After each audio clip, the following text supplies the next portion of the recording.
Who's up next in the golden chair?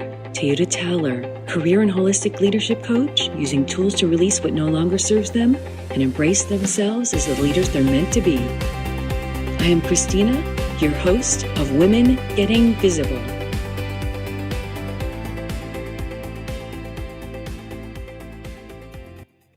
Well, hello, everyone. Good morning, good evening, good whatever, wherever you are around the world. I am so excited to have this lovely lady in the room with me. We just came off of a 3-day first annual Women Getting Visible conference in Washington, D.C. And let me just tell you, the feedback has been absolutely amazing. And I am so excited to have Teuta with us today. Hello, Teuta. Hello, Christina. It's so nice to see you and catch up after the conference because it was so beautiful, but it was like so much going on and I wanted to talk to you more. And now here we are. I'm excited. Yes, and here we are. I'm so excited. This woman has just impressed me from the moment we met on Zoom. And now she's here. She was in the room and now we're back on our live stream app. And wow. Can you just tell us where you are today, and because you're not in Washington, D.C. anymore, and then a little bit more about you, because you do so many things. I would rather have you do the proper introduction because, oh my goodness, I'm just going to sit back and go, wow. Well, I'm Teuta Towler, and my name is pronounced differently. I'm Kosovo American entrepreneur. So in Albanian, my name is pronounced Teuta. American version is Teuta, Toyota. I've been called all kinds of names. So whatever makes people comfortable, I'm fine with it.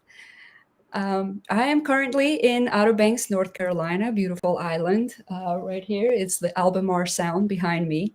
You can't see it because I'm on the rooftop of the house. I am a holistic leadership coach, speaker, and trainer. And I'm also a forgiveness life coach.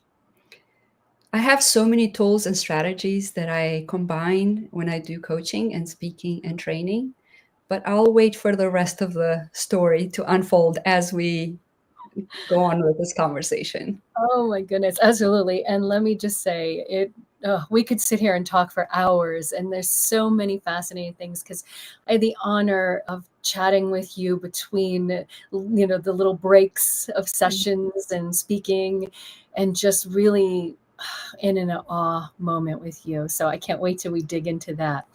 But I'm going to ask you my first question that I love to ask all the guests. And this is on your personal scale.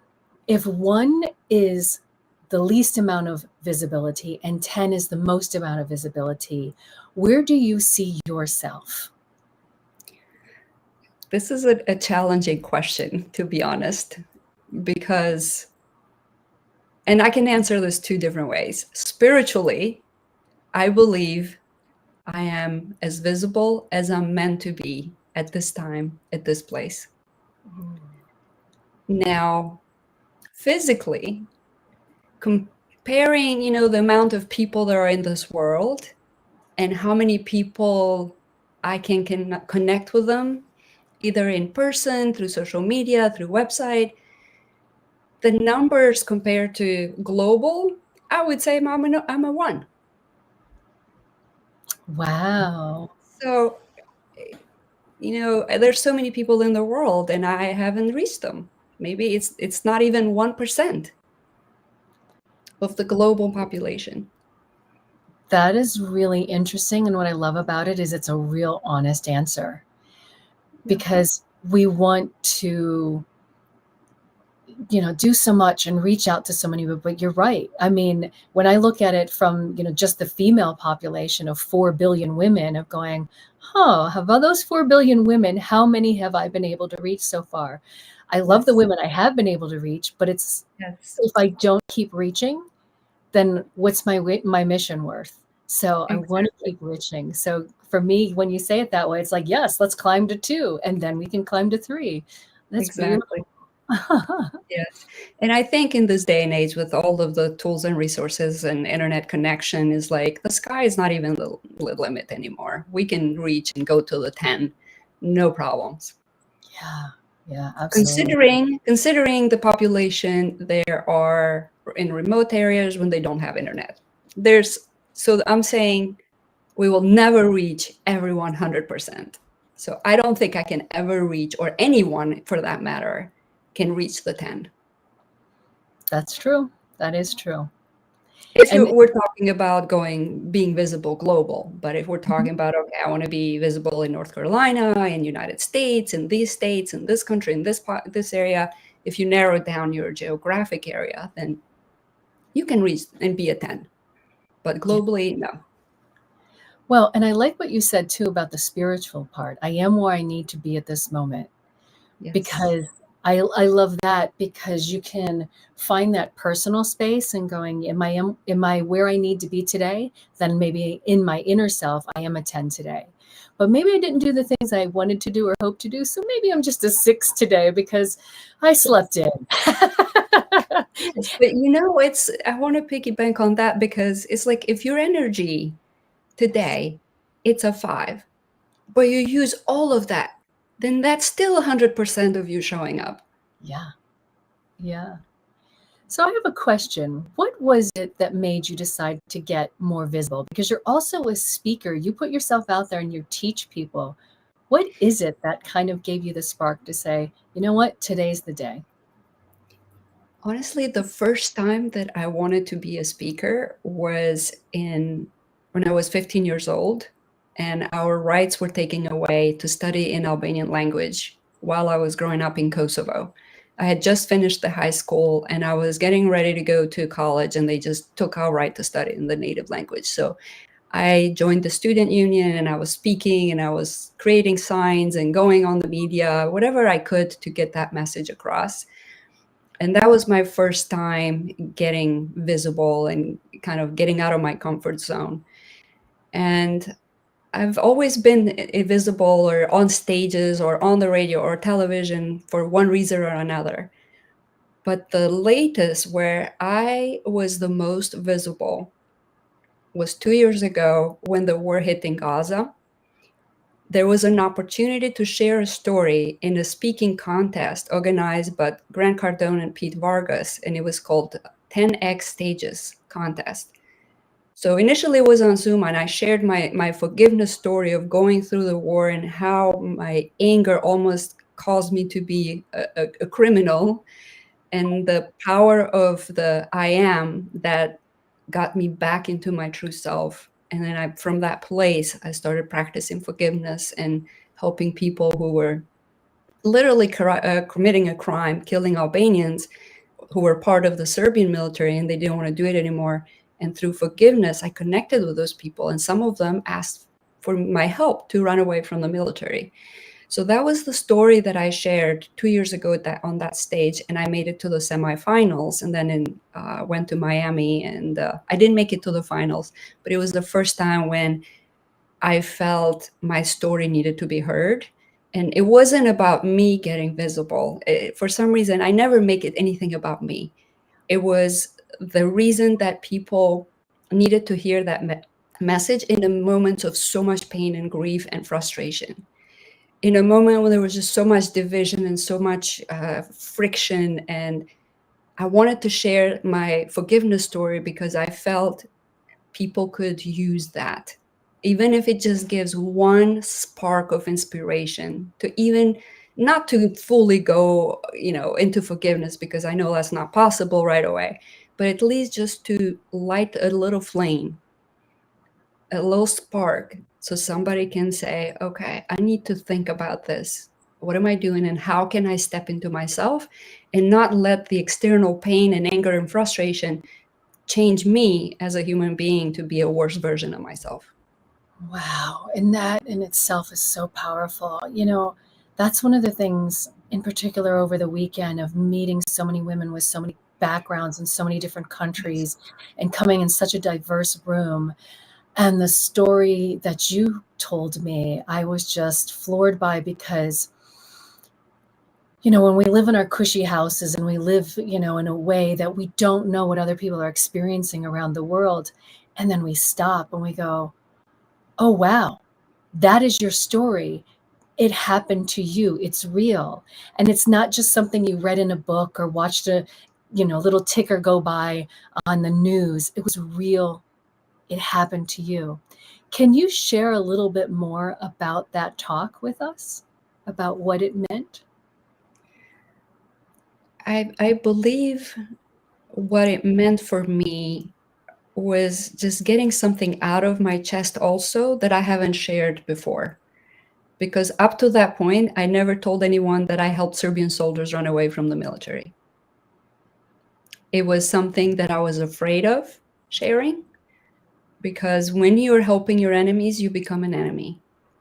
So I was literally afraid of Serbs killing us, and then afraid of my own Albanians who were, grieving and suffering in pain. Like, why are you helping them? But for me, I saw an opportunity. If people don't want to commit a crime, I'm going to help them.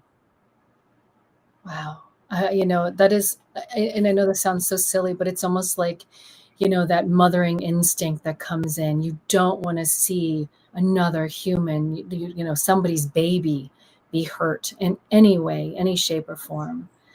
And that's exactly that one of the soldiers told me. He said, I have a wife and kids, same age as you or your brother. And I just cannot do this. I want to go back to my family. And he took a risk also. He was the first one that I helped and took a risk. Wow. And so how old were you? Were you still a teenager when this happened? I was 21 when this happened. Okay. Wow. And it's amazing because it took you years before you could actually start to feel comfortable to share that story. Mm-hmm. Yes. Wow. And also, I didn't really think it mattered that much. It's like, yeah, I helped these people run away. So what?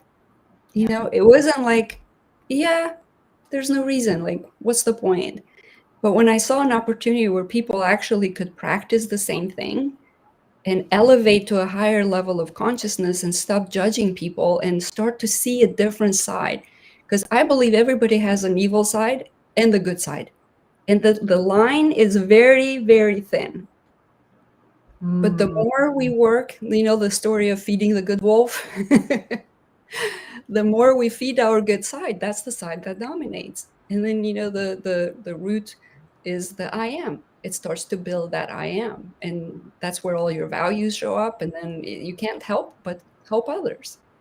And that was my thing. And I think one of my strongest values that still drives me to this day is freedom. It drove me to be independent, not marry someone who would be controlling. It drove me to be independent and study more and then start my own business. And even politically, it's like if I feel, or religion, anything that feel constricting, I'm like, nope, gotta have my freedom. Yes. I mean, what a life driver, what a life lesson so early on to take with you and actually learn from it. How many times, you hear people like, oh, we get stuck in the cycle, we get stuck in the cycle, we get stuck in the cycle. But to take it and go, you know what? I'm out of this cycle. I need to do better. Not only do I need to do better, I'm going to share what I know. Not only am I going to share what I know, I'm going to be a role model and I'm going to hold other people accountable to say, you know what, I can be a better person too. And what a beautiful chain that you have created by being an example to others. And it comes back to, the topic that I was leading the workshop is like who we are, the being comes first, because that's going to drive the rest of what we do and how we receive and what we get in life. And a lot of times people, like especially clients, they're like, well, I want to have XYZ and I don't know how to do it or how to get there. And it's okay, but the root is who you are and who you're becoming, because it's never what we get, is who we become in that journey. Wow. I'm popping back in over here. Just wow.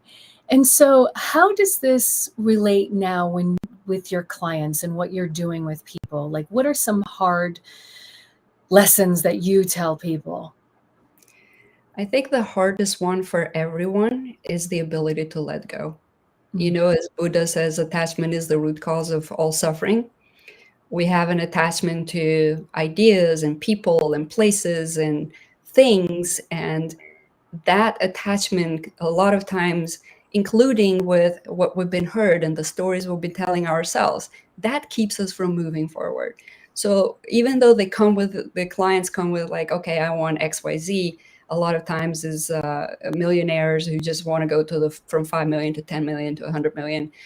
Nonprofit, I coach a lot of nonprofit leaders. They want to grow their cause, their nonprofits, and reach more people, talking about visibility.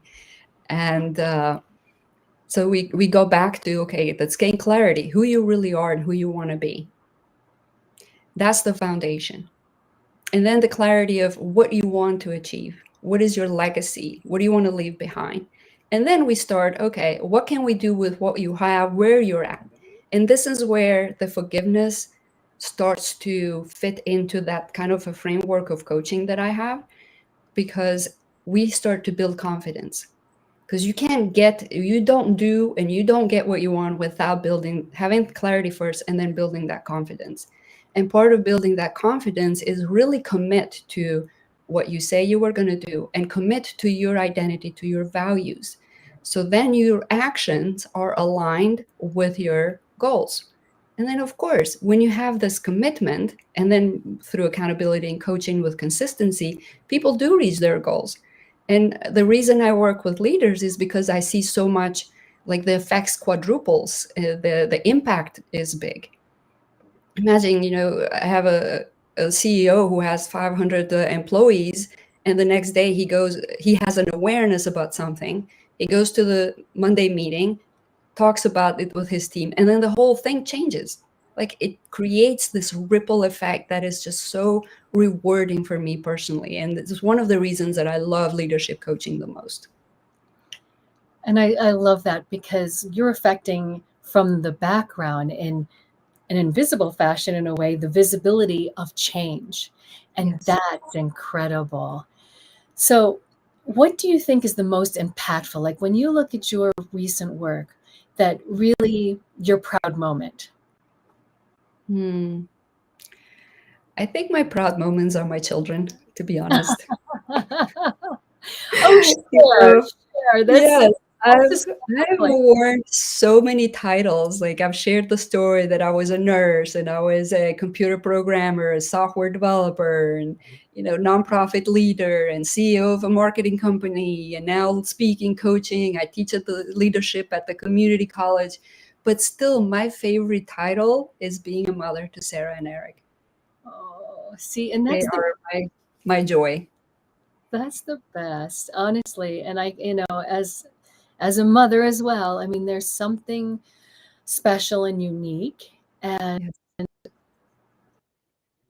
as we are setting a standard for role models for our children as well, so that Yeah. they know what kind of work ethic to have, they know how to prioritize, and being what you just said, how to prioritize family. Yes. That family, that was one of my values. Family was always number one for me. My health and my family. When I had the marketing agency, I worked from home around my kids' schedules. When they went to school, that's when I started to rent an office, grow a team.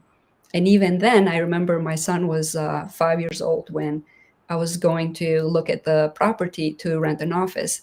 And he literally just stood in a car seat and he didn't want to get out of the car seat. I'm like, let's go see an office for mom. And he said, no mommy office. I'm like, what's going on? Why don't you want mommy to go have an office? And he said, because when mommies go to office, kids stay after school till 6 o'clock. I don't want to do that. Oh, Yes, at 5 years old, kindergarten. And I said, baby, mommy is always going to pick you up at 2:30 every day. So you will never have to stay after school unless you really want to. And he said, okay. And then he came out and he was just fine. Like, even at 5 years old, when you give space and you let kids speak, they can tell you what's bothering them. And that was my commitment. And when I hired a team, it was a small office. We were all cramped in it. But then the business grew, and I would 2 o'clock. That was my cutoff work. I told my staff. I would tell my clients. I set those boundaries. Initially, they started to call me, even after that. But I was like, no, 2 o'clock is my cutoff time. It's my family time. And I would just go pick up my kids, go to a park, do whatever. And sometimes we would go back to my office and they would do their homework and I would do extra work, but I was always there with them after they get off school. That's beautiful, because it's such a delicate balance. When we as women have families, to be able to be present for our clients, be present for the business, and be present first and foremost for the children. And what a beautiful way that you were able to do that, and it's so fun. I mean, again, sharing that motherhood story, because being a homeschool mother and running, a Oh my business. You're a powerhouse, because that's one thing that I thought I will never do is I don't want to take responsibility to teach my kids. Yeah. Yeah. And it's funny, because there's times where I'll be working a little bit late, fixing that last little bit of a podcast or an email or something going on. I look over at my son and go, "What are you doing?" And he's like, "Oh, I'm working too." I'm like, "What are you doing?" "I'm creating videos to post online." And he has learned the AI tools. Yeah. And I'm just like, okay. I'm like, again, back to the role modeling, the things that we're doing, the things that we're showing them, and that they have tools that they can take with them the rest of their life. So I think that is, so fun. Yes, and it's also a thing that one of my questions I ask my clients when they say, "Oh, I want family work-life balance." Okay, let's look at your calendar. Everything on their calendar is about work. Where is a date with your wife? Where is your daughter's ballet on your calendar? When is your son's soccer? When is your son's football or whatever the game that you're not there? And when they say family is important to me, is that showing up on your calendar? Yes. Yes. Oh, that is so important. And I love that. And I think that's a great takeaway for anybody, who's Yes. listening right now or watching, is put the family things on the calendar, the family events. Let me be even more specific, not family things, the family events, the important moments in our life. Yes. Yeah. Also, putting our personal needs on the calendar as well. Like if you know you're going to do yoga, put that on your calendar. If you're going to do workout, put it on your calendar. If you need to go for a walk, put it on your calendar. You need to go socialize with friends. It's important to put it on a calendar, because if it's not there, it's not going to happen. Yes. Yes. I love that. Once you have that number of priority, like family, health first, family, work, friends, it's so much easier to say no, to stick to boundaries, because you are clear. Again, back to that clarity, you know who you are, what's important to you, and then you have no problem saying no to someone when you know it's your daughter's game. It's so simple that it's brilliant. It's simple, and people don't do it. And then Yes. they struggle with boundaries. They struggle with communication. It's like you struggle because you don't have clarity on your priorities. You have competing commitments. You're going to disappoint someone anyway. Who do you want to disappoint? Your client or your son? For me, it's very clear. I will not want to disappoint my son or my daughter. They come first. Yes. Again, that is just so simple and so brilliant, because at the end of the day, your family's still going to be there no matter what. A client, you never know how long they're going to be around with you. You may make impact, but your family is there for the rest of your life. It's just simple. Well, a beautiful example is seniors who are in nursing home. Like sometimes I go and visit the seniors in the nursing home, and these are people I don't even know. But there's a couple of people who have served in the Army, and one was in the Navy. And they're sitting in a nursing home alone with all of those medals surrounded by them, but now they're alone. They gave so much to the world. They gave so much for this country, and now they don't have anyone. They're sitting alone in a room. Yeah. And that's such a tough piece of life to see that happen after this beautiful life that someone has, to watch something like that disappear and become invisible again. I that's something, again, culturally, from my family. We're very, very much family oriented. My mother's side with the Filipino side and my father's side with the Croatian side, very, very connected. It's like we take care of each other. There is no such thing as a nursing home in our family. Yes. Yeah. You do what you've got to do. And here's another question, with all of that balance and the, figuring that out for somebody and they're struggling. One of the things that is in the description is releasing what no longer serves you. Where do you find the biggest struggle that people have in just letting go? This Is is it interesting because, yes, I'm going to get back to the forgiveness, because people, when they're working on themselves, they are more likely to forgive others for hurting them, for lying to them, for cheating, stealing, whatever it is. But they have a hard time forgiving themselves for the mistakes they've made, for the things they could have, should have, would have. They beat themselves up about that. And this is one of the parts where I see that confidence they end the self-sabotage. It's because of those little things that people feel guilt, shame, resentment about.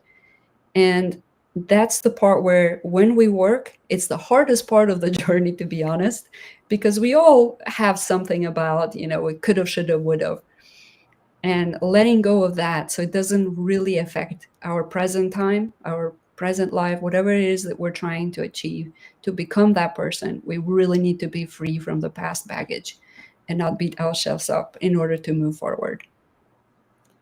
Yeah, I love that. It's just letting go and just searching for that on the inside of going, you know what, it's time to stop doing that to yourself, because why? Nobody else is doing it, but sometimes we are such our hardest critic.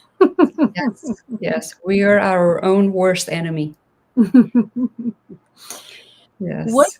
legacy do you want to leave behind? If you had to write, one page that your children can go, this is who my mother was. If there is one page that your clients can go, I'm so excited I knew her because the friends in your life, what legacy that do you want to leave? I think it comes back to forgiveness and empowering people. My goal is to every person that I meet, to leave them more elevated than prior to meeting with them. To let go of the past so they can fully enjoy their present and grow into the future. And forgiveness is not about other people. It's not, punishing or letting go of people getting away with a crime. It's simply to feel that release, so it's for yourself, not for others. I believe when we do this work individually, we are a better version of ourselves. And every version of ourselves individually, then collectively, we are more at peace. If everybody works on themselves, everybody works on killing their ego and dropping judgment, which is part of the forgiveness framework, is dropping judgment is the first step. Stepping into accepting others, seeing the good side of everyone, and love from ourselves first and then for others. That's how we make ourselves better. We live more in peace and more grounded. And when collectively, if we all do this work individually, collectively, there will be no war, there will be no crime. Peace exists. It's possible. And I know people say, oh, you're just so delusional. Like, look what's happening in the world. Yeah, and I've seen the worst of human being. And I still believe in peace because it's possible. Every one of us has some kind of impact in what's happened, because individually and collectively. Wow. My heart is floating with your words. Oh, my goodness. So, are there any last words or any last thoughts that you want to share with us today that we haven't touched upon? I want to make sure that, people can find you as well and get to learn from you. And how do we do that? Yes, so I'm kind of tapped out for one-on-one leadership coaching. Literally have no more space on my calendar. So now I'm going to start Mastermind, which is a form of group coaching for business owners. And it's on Tuesdays from 1 to 2 p.m.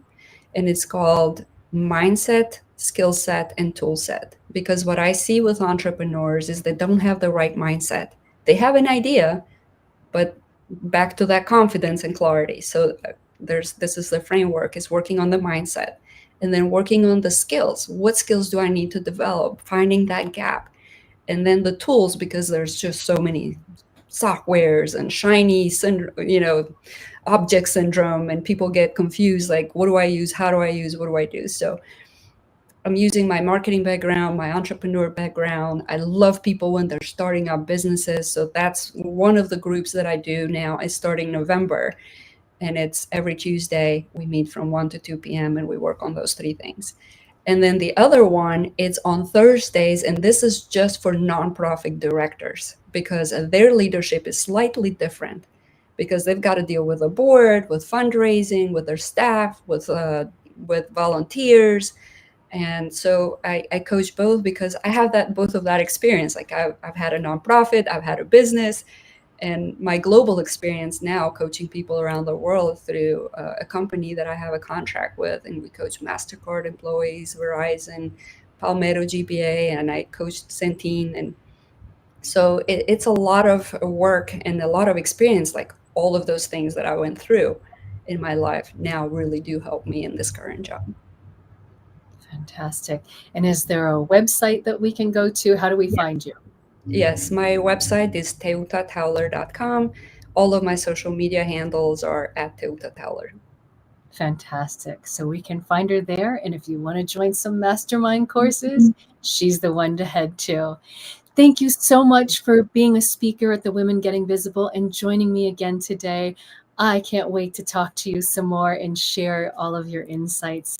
You are an amazing person, and thank you for this. Oh, thank you so much for inviting me to speak at the conference and having these conversations. It was just so powerful, the space that you created for all the women to get together and share. There's just so much joy and also tears of awareness. It's like beautiful space, and I'm just so proud of you, and I commend you for doing all that hard work to bring all of us together. And you're one of my people, the people that I admire, because you're like the agent of change, and you're not afraid to get more visible. So it's like you're out of your comfort zone, and while you're empowered and you're empowering yourself, you're also bringing other women along with you, which is what I love about it. Because it's like they say, you get to the top, you're lonely. Not if you bring everybody else along with you, and you're doing that. So I'm really, really happy for you. Oh yeah. When I think about it, yeah, I have it in one of my podcasts, my mindful podcast, is climbing a mountain. One reaches down and helps the other one up, and the other one helps you up as you're going. So we're doing it all together, and then we can all stand up there and breathe the beautiful view together. Yes. Thank you so much. I enjoyed this conversation. Thank you. And thank you, everyone, for joining us today on this episode of Women Getting Visible. We'll see you next time. Who will be up next in the Golden Chair? Join us next week. I am your host, Christina Vidovich of Women Getting Visible.